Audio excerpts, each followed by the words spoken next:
की येशूचं रक्त शुद्ध करून, येशूची इच्छा आहे श्रीमंत व्यक्ती असो गरीब असो, येशूने तिथं मला श्रीमंत व्यक्तीचा स्वर्गाच्या राज्यात प्रवेश होणार नाही.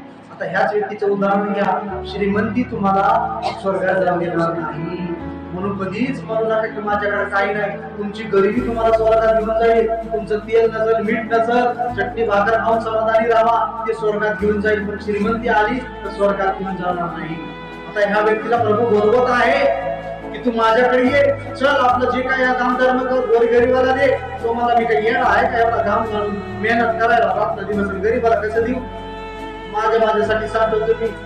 गरीबाची कोण चिंता करत बसेल? आणि तो निराश होऊन निघून गेला, कारण त्याचं धन त्याला स्वर्गात घेऊन जाण्यात अडथळा आहे. म्हणजे देव तुम्हाला, येशूचं रक्त तुम्हाला शुद्ध करण्याचा प्रयत्न करतं, पण तुमचा पैसा तुम्हाला अडथळा आहे.